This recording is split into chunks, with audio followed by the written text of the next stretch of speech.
On today's episode of MR Triton, we're going to do something a little bit different once again.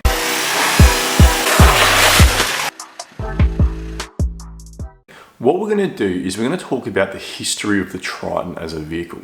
We're going to talk about its origins, different models that were produced throughout its lifetime. We're going to talk about some of the known issues with each model, so if you're buying a used one, you'll know what to look out for, and much more. So the Triton has been sold under numerous different brands such as Chrysler, Mitsubishi, Fiat, and Dodge. It's been also referred to as numerous different names, and I got to refer to a list for this because it's so long. You've got Triton, L200, Strata, Stracar, Hunter Sportero, Forte, Magnum, Plymouth Arrow Truck, Mighty Max, Fiat Fullback, and my favorite, the Dodge Ram 50. Now this here is a picture of a Triton with a Ram badge on it. And if any of you guys out there decide to debadge your Mitsubishi badge and put a Ram badge on your Triton, I will disown you. This is disgusting and I never want to see this ever again. So the first L200 pickup was sold in Japan in 1978, and at that point the name Triton didn't even exist. It wasn't until the second generation square body L200 was released in Australia in 1986 that Triton had hit our shores. An interesting fact that I found surprising is that even as far back as the 1990s, Tritons were being manufactured in Thailand. That's right, back then they weren't even manufacturing them in Japan, which is funny to me because I've always perceived outsourcing auto manufacturing to Thailand as being an early phenomenon, but it's actually been happening longer than I've been alive. Now the main selling point of the Triton has always been that it's a value proposition, so it's a low price for the vehicle. Even as far back as when they were first released, they were trying to undercut the competition on price but deliver the same level of quality. Unfortunately, in the early days, that wasn't necessarily the case in terms of quality. When new, the price of a second generation Triton varied from $19,000 for a 4x2 to about $40,000 for a 4x4, and I quote, luxury version. It really was quite a barren vehicle. In fact, even the luxury model only had features such as a radio cassette, sports instruments, power steering, and central locking. Now, I think this is what the sports instruments are supposed to be. I don't think I've ever seen this in my life. Initially, the second generation Triton came with 3 engine variations. You've got a naturally aspirated diesel making 62 horsepower, a turbo diesel version making 83 horsepower, these are big numbers, and a 2.6 litre petrol making 105 horsepower. These variants were all they had until Mitsubishi in 1993 decided to release a V6 petrol version, I think it was a 3 litre, that pumped out a whopping 121 horsepower. So this is not exactly a big number. So if you're in the market in the 1990s and you're wanting a bit more power to tow your Horsefloat or your Patriot Campers X3, you're going to think that buying the V6 petrol with more power is the way to go. And so a whole bunch of people went out and they purchased this V6 Triton petrol. But here's where the problem comes in. And here's where I believe the stigma around Tritons being them it's originated. You see, the V6 petrol was actually found to be quite gutless with towing. Plenty of horsepower, but not enough torque to tow. In addition to that, the V6 petrol had a catastrophic issue with its lifters that would lead to, again, catastrophic engine failure, which I'm sure left a bad taste in a lot of Triton owners' mouths.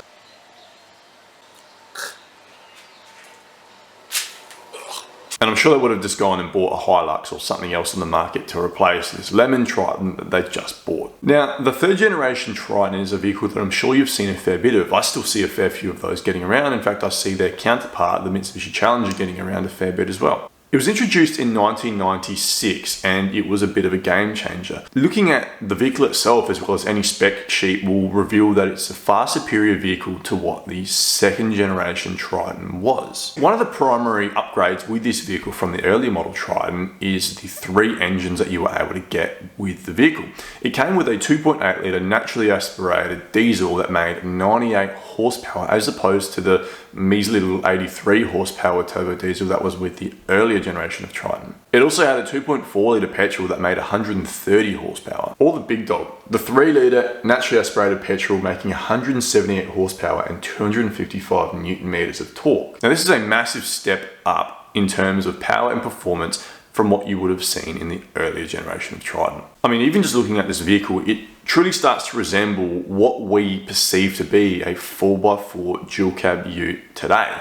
Looking at this, yes, it looks old, but I mean, you compare this, which looks like a utilitarian farm ute, and then you compare this, which seems more like a bit of a sporty family weekender, and you're sort of able to compare these more easily to what the newer Tritons and Rangers and that sort of stuff are. This modern perception of what a 4x4 dual cab ute should be. Now, it's worth noting also that this vehicle, as I said before, has a counterpart, the Mitsubishi Challenger, which again was another successful vehicle. It's a 4x4 ute that had had a bit of extra R&D done to convert it into a SUV or a wagon. I guess I also kind of perceive this as being more of a modern practice. You've got your Everest, your Fortuners, and your Pajero Sports. And it seems, oh, well, these lazy 4x4 manufacturers are just wanting to capitalize on R&D they've already done and just make a wagon that they can quickly flog off.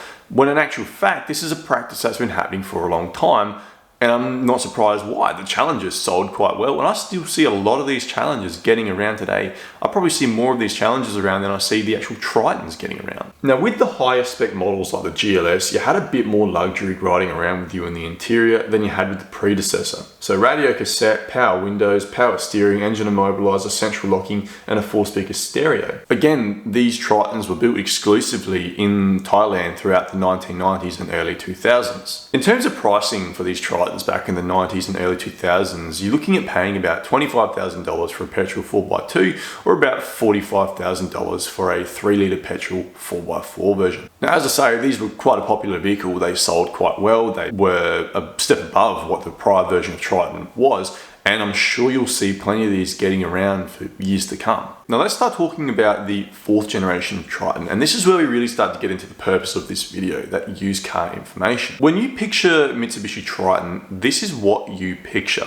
MNs and MLs, you know, this is the real Triton that people started to take seriously as a true rival for the Hilux. Sales commenced in 2005, and these were being sold up until about 2013, 2014. And in Australia, they sold like hotcakes. This is likely because they were seen as, for the first time, a true rival to the Hilux. They were a capable off-road vehicle, they perform well, but most of all, and as has been the case throughout the Triton's history, it undercut the competition on price while retaining capability and offerings in terms of interior. If you drive down the road in any part of Australia, any street, most likely you're going to see one of these Tritons getting around. Whether it's a tradie who's just got one as his, throwaway work ute, or whether it's a young P-plater who's bought it to get into his off-roading experience, as we all have. You start off with something relatively inexpensive. You could probably grab one of these for $12,000 to $20,000, good condition high spec or decent condition low spec. Now the 4th generation Triton was sold with 4 engine variants. You had a 3.5 litre 180 horsepower petrol engine,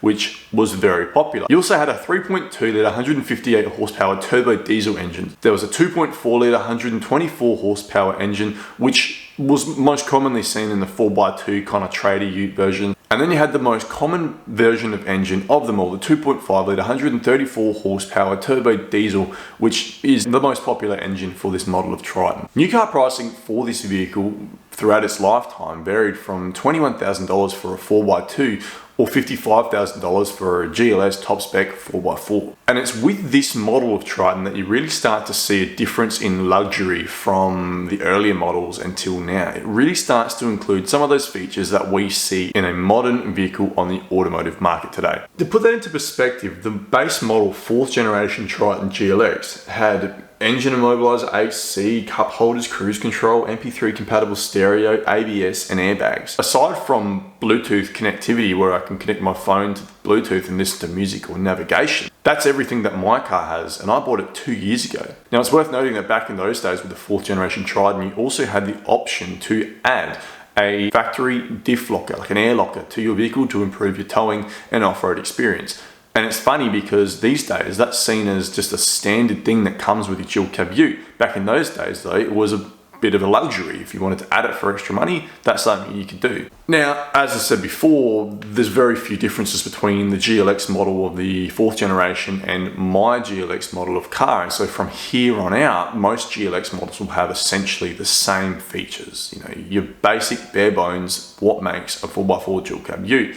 And a lot of the features that the new model of GLS as well, much of the same, Only differences really being some of that adaptive cruise control technology and that sort of stuff, or lane departure warnings that they didn't have back in 2013 to 2005, but we've now got these days, and will probably be even more standard. I fully expect to see lane departure warnings in a GLX from future models. That's just basic safety stuff. Now, as I said at the start of the video, it's highly likely that a lot of you guys are going to be in the market for one of these 4th generation GLX Tritons or higher up. And so what we'll do is we'll go into some details, some known issues that were found with some of the engines and some of these Tritons. Now, unfortunately, there was a common issue with some of these diesel Tritons where there was soot buildup on the intake manifold with the 3.2 litre turbo diesel and the 2.5 litre turbo diesel. Now, this is a sort of issue where we see a fair bit of it back in these days with those early D22 Navaras as well. It was kind of around that time when the emission standards start to tighten up a bit. Some of that diesel recirculation technology starts to be brought in, but you end up with some problems with your PCV valves and EGR valves because of that soot buildup in your crankcase and all kinds of stuff like that. These days, catch cans are so common, and these issues have mostly been dealt with, but they can still be found.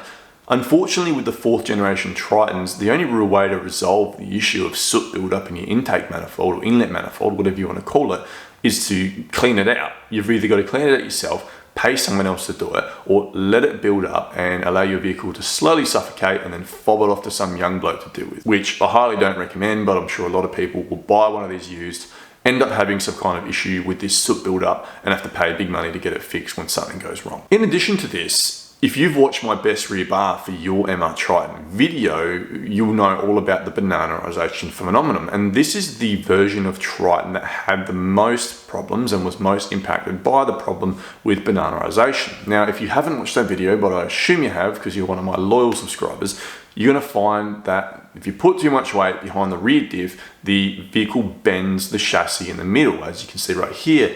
Too much weight behind your rear diff in one of these Tritons is going to lead your Triton to take a visit to Brokeback Mountain and your car is done. There is no fixing this issue, and if you're going to try and fix this issue, it's going to be very expensive. It's just not going to happen. One reason why I think you see so many of these Tritons around these days as well is that they kind of always lag behind the competition in terms of resale value. Now, is this a good thing or is this a bad thing?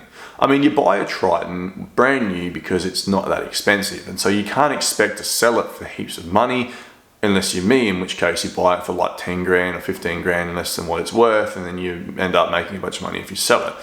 But if you buy a Triton, don't expect to be selling it for a whole bunch of money before COVID had happened, and maybe even now as well, because the new car prices are going up, unfortunately. This is a good thing though if you're in the market for a used Triton. Because of that low resale value, you're going to see a lot of P-platers buying their second or first car and upgrading and starting a bit of that bush bashing, getting that off-road experience behind them in a cheap Triton. And you're also going to see a lot of tradies when they're starting their own business and that sort of stuff, buying a cheap runabout Triton that can take them to work and get them around. And that's what I said before, you end up seeing a lot of these MNs, MLs and 4th generation Tritons being used for just this, an inexpensive work ute or an inexpensive weekend beater. Now, if you're buying a used one, I've got 2 key things for you to look out for when you're looking at a used Triton. You see, there's an obvious thing. When you're buying a used 4x4 and it's obviously been decked out, it's got some big wheels and a lift and all the other full driving accessories, you know that that vehicle has been used, and you know to look out for these problems when they've been out full driving. You're going to want to check your bushes and your suspension integrity, and you're going to make sure that it hasn't been revved out so much that it's going to blow up and that sort of stuff. With this model of Triton, after frequent off-road use, they end up having problems with their CV joints where they just wear out. So if you're buying a used MN, ML, or 4th generation Triton, you want to check those CV joints out. Check the boots. That's the best way to look at it. If your CV boots are looking pretty bad and perished and split, obviously you've got problems with your CVs. But it's not as easy as looking at them as well and seeing that there's something wrong with it too. If you're test driving one of them, make sure you go left lock and right lock and swerve a little bit while you're driving and listen for the telltale CV joint clunk. If you're getting a vehicle inspection, they'll probably check your CVs as well. Now, CVs aren't a big problem. It's not as bad as the next problem. I've changed CVs in other cars that I've owned as well. It's a good thing to do on a weekend. It gives you something to practice, gives you some of those mechanical experience that a lot of you guys will want to gain if you're young and starting out. The next issue is quite serious. You see, a lot of people bought these Tritons as well, like a high spec GLS for towing, like a lot of people still do. Retire, buy a nice luxury car, tow the trailer around Australia, and then sell it off and go to something small later on. Unfortunately, with this model of 4th generation Triton, there's a known problem where the third gear tends to wear out. And so, I don't know why it is third gear. Maybe third gear is quite short and it cops so much of the brunt when you're kind of going up and revving from that point of about 60 k's an hour up until about 80 k's an hour, trying to get up a hill. Third gear, for me, in my experience with the various cars I've driven, tends to be a bit of a bitey gear, and perhaps that's why that wears out so quickly. So when you are test driving one of these manual ML 4th generation Tritons, keep an eye out and pay special attention to how smoothly the vehicle pops into third gear and whether you notice anything strange about that third gear. Now, this isn't necessarily a problem with the automatic Tritons, and from what I've heard, I don't really know of any big problems with the auto Tritons.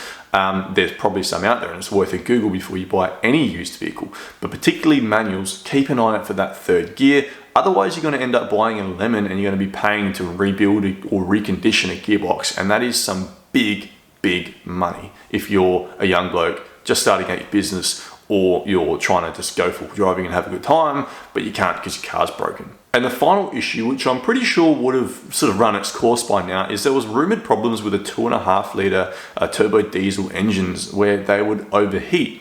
Now, some people deny that this exists. Some people say, yes, it existed, it happened to me, whatever.